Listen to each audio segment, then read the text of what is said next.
Bonjour les amis, ravi de vous retrouver pour la paracha de la semaine. Paracha de la semaine, paracha Mishpatim. C'est la paracha qui fait suite au don de la Torah de la paracha Yitro. Et dans cette paracha, on va apprendre beaucoup de lois qui sont inhérentes à savoir comment se comporter entre l'homme et son prochain. Et dans la paracha, il est écrit aussi que « Et guérir, il guérira ».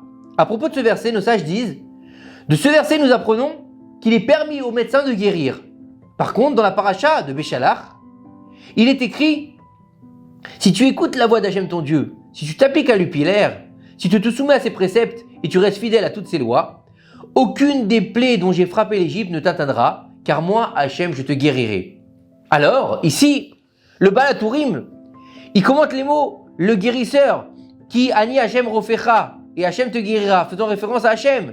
Il se prononce avec un P souple, alors qu'il guérira, Vérapé, on parle du médecin, faisant allusion donc au médecin, et prononcé avec un P sévère.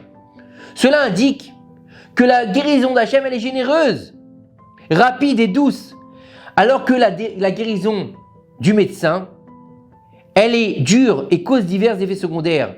C'est-à-dire que lorsqu'on va demander à Kadosh Baruch Hu de nous guérir, c'est une guérison qui est plus faite dans la douceur. Lorsqu'on va aller vers le médecin, ça risque d'être dans un traitement qui peut être douloureux aussi, lo aleinu. Et ici, on nous explique que dans le verset Béchalach, pour mériter la guérison directement et sans douleur d'Akadosh Baruch Hu, sans avoir recours au médecin, on te dit comment il faut faire. Il faut écouter la voix d'Hachem, il faut rester fidèle à ses lois. Plus loin dans la paracha, il est écrit « Tu serviras uniquement Hachem ton Dieu et il bénira ta nourriture et ta boisson et écartera tout fléau du milieu de toi. » Rabbi Nachman de Breslev, Zichrono Livracha, il nous explique, grâce à l'effort que l'homme mettra dans sa prière, il méritera la guérison. Par sa prière, l'homme recevra la santé par le pain et l'eau qu'il mange. Et il n'aura pas besoin de médicaments en plus. C'est-à-dire que ce qui va faire entrer en lui par sa bouche, par simplement du pain et de l'eau, ça va lui donner les forces pour combattre la maladie. Quand Hachem a créé le monde, il a stocké dans la végétation et les plantes le remède à chaque maladie. Il faut savoir qu'après que le serpent de la faute originelle ait fait manger à Adam et Chava du fruit de la connaissance du bien et du mal, celui qu'on appelle le Etz Hadat Tov Hara, une partie du mal a été mélangée dans toute la création. Et les propriétés médicinales de la végétation et des aliments sont devenues cachées à l'homme. Et chaque génération, on découvre des vertus dans la nature. Et il faut savoir que lorsqu'un homme se renforce dans son service divin, il détache le mal qui a été mélangé dans la nourriture. Le remède au mot qui était caché se révèle alors, tout comme cela a été quand Hachem a créé le monde. En faisant une bénédiction appropriée avant et après avoir mangé, en prenant le temps de réciter chaque mot et en se concentrant sur la signification des mots, qu'est-ce qu'on fait? On détache le mal qui a été mélangé dans la nourriture à cause de la faute originelle. On vient réparer le mal de la faute originelle en faisant la bénédiction sur les aliments. Les propriétés de guérison des aliments sont maintenant éveillées lorsqu'on a fait la bracha et elles ont la capacité de nous apporter une grande guérison sans avoir recours aux médicaments. En conséquence, nous devons implorer Hachem dans nos prières afin de n'avoir jamais besoin d'un médecin et que la guérison vienne directement de lui, d'Akadosh Baruch Hu. Ça ne veut pas dire qu'il ne faut pas demander au médecin lorsqu'on est malade, il ne faut pas aller voir le médecin lorsqu'on est malade. Non, c'est qu'avant d'aller voir le médecin, de demander au médecin du monde de nous guérir sans qu'on ait besoin de traitement, qu'on n'ait pas besoin de passer par la maladie, lo aleinu. Si une personne a besoin de consulter un médecin, elle ne doit pas non plus négliger la prière envers Hachem et mettre en fait tous ses espoirs dans le médecin. Parce que pour que le médecin il ait le succès dans sa guérison, il faut que ça passe par Akadosh Baruch Hu. Celui qui va se faire prélever du sang dira que ta volonté Hachem, mon Dieu, soit que je sois engagé dans la guérison, car c'est toi qui guéris gratuitement. Même si le médecin, il est là pour faire la prise de sang, donner les traitements et suivre le patient, bien sûr. N'oublie pas, c'est pas le médecin qui guérit. C'est pas le médicament qui guérit. Ça, c'est juste un ustensile pour te permettre de guérir grâce à Akadosh Baruch Hu. Il faut aussi prier Hachem. Pourquoi? Pour trouver un médecin qui possède l'attribut d'humilité et qui croit aux bénédictions de Tzadikim. Car l'humilité est la clé du succès, de la guérison. Un médecin rempli de modestie qui croit qu'il est seulement un émissaire d'Hachem Yitbarach et que la santé de son patient dépend exclusivement de la providence divine, se verra accorder l'assistance du ciel dans son domaine.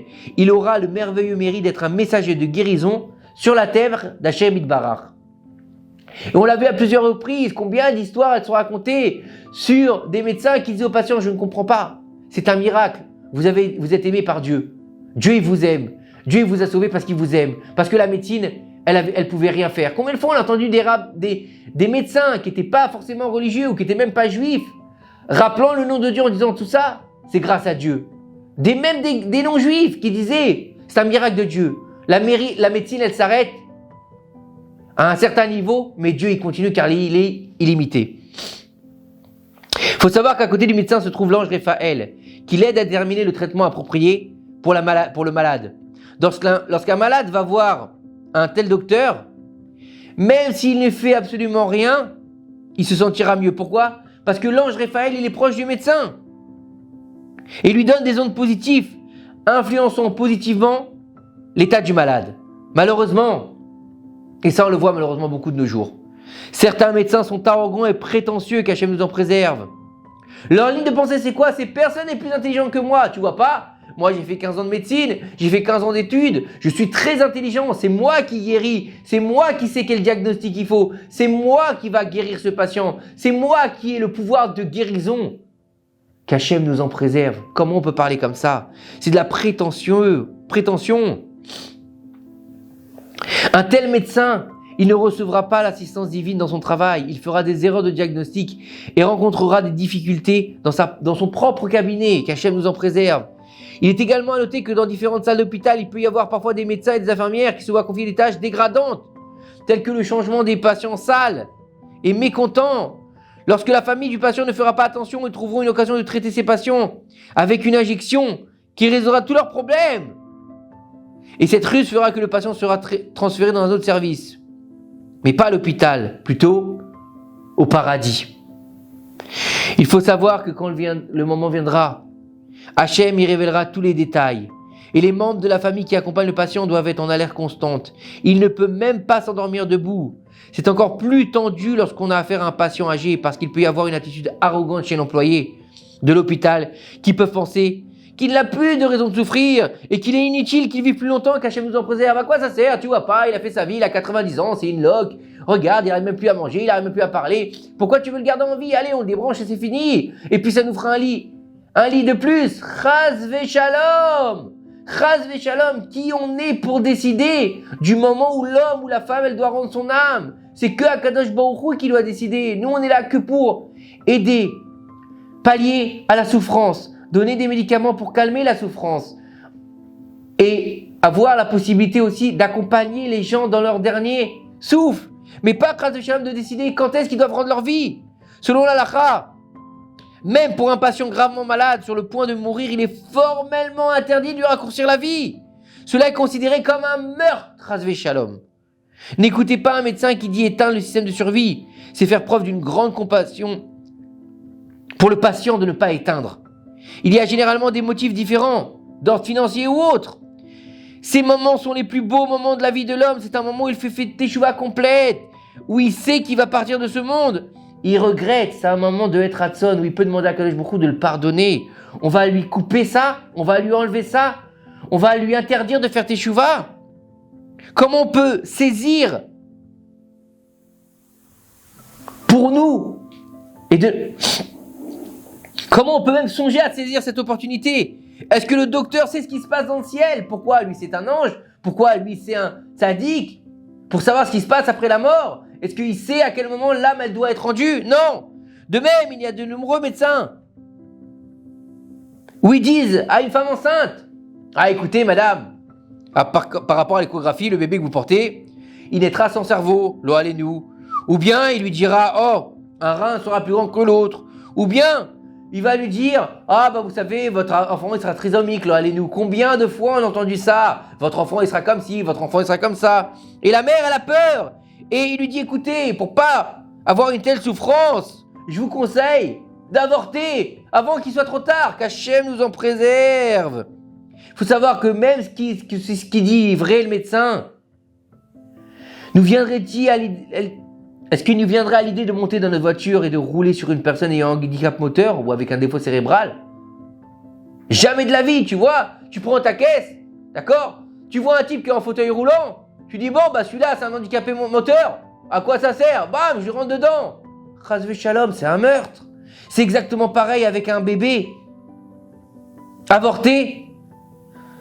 La halakha nous dit que c'est considéré de tuer un être vivant en tout point. Plus encore, parfois, il y a des erreurs de diagnostic. Le bébé né en bonne santé et sans défaut, ce qui est une source immense bonheur pour les parents. Il faut savoir que souvent on l'entend, moi-même je l'ai entendu. D'accord? De la famille. Ah, votre enfant, il va naître trisomique, je vous conseille d'avorter. Et la personne a dit non, je n'avorterai pas, même s'il doit être trisomique, je le garderai. Et en fin de compte, le bébé est né, il n'avait rien de trisomique, il n'y a aucun problème. Ni il était trisomique, ni il était handicapé moteur, ni handicapé mental. Et il va très bien aujourd'hui grâce à Dieu. Donc des fois, les médecins, ils se trompent dans leur diagnostic. Et un jour, un chassid, il avait consulté beaucoup de docteurs. Et il était venu voir Rav Mordechai Nitschitz pour lui demander une bénédiction pour guérir. Le Rav lui dit, allez voir le médecin renommé de la ville d'Anipoli et il vous guérira. Le chassid, il écoute le Rav. Il va voir le médecin de la ville d'Anipoli à la recherche du médecin. Et en arrivant là-bas, il demande, il est où le médecin? Et il ne le trouve pas. Il demande aux habitants de la ville, que faites-vous quand vous êtes malade? Ils lui répondirent, que pouvons-nous faire? Étant donné que nous n'avons pas de médecin dans la ville, alors nous prions Hachem. Et là, le chassid, il a compris quoi? Le conseil du tzaddik qui lui avait envoyé à Anipoli. Pourquoi? Pour qu'il comprenne que grâce à ce que venaient de lui dire les habitants d'Anipoli, qu'il arrête de penser que c'est le médecin qui allait le guérir, mais qu'Akadosh Baruch Hu lui-même, il allait le guérir. Ces quelques paroles de Torah, on peut comprendre quoi? On peut comprendre que on met souvent nos espoirs dans les médecins. On met souvent nos espoirs dans les hommes, que ce soit pour la finance, pour la santé, pour les enfants, pour tout. On pense que la solution est quoi? Est chez l'homme. Si je travaille avec telle personne, j'aurai une parnassa. Si je fais ça, j'aurai une parnassa. Si je fais ci, j'aurai des enfants. Si je fais ci, j'aurai moins de problèmes. Mais avant de faire ta ishtadlout avec telle personne, tel médecin, tel associé, tel travail, demande d'abord à Kadosh Baruch Hu de t'aider. Parce que si tu n'as pas le soutien d'Akadosh Baruch Hu en premier, il n'y aura pas de soutien de l'homme. Avant le soutien de l'homme, on demande le soutien d'Akadosh Baruch Hu. C'est un niveau, le premier, celui qui est en haut de la liste, c'est Hachem Yitbarach. Demande ce que tu as besoin à Hachem Yitbarach et c'est lui qui te guérira. Il te guérira de tous tes maux. Ça veut dire quoi qu'il te guérira de tous tes maux? C'est-à-dire qu'il te guérira aussi bien de tes problèmes de santé, mais aussi de tes problèmes en général, financiers, de maison, d'enfants. Parce que lorsque tu lèves tes yeux au ciel, tu dis à Kadosh Baruch Hu maintenant, je vais faire ma ishtadlout, mais tout dépend de toi. Que ces quelques paroles de Torah, elles nous aident à rapprocher le Mashiach bimera bemnou. Amen. Shabbat, shalom, umevorach.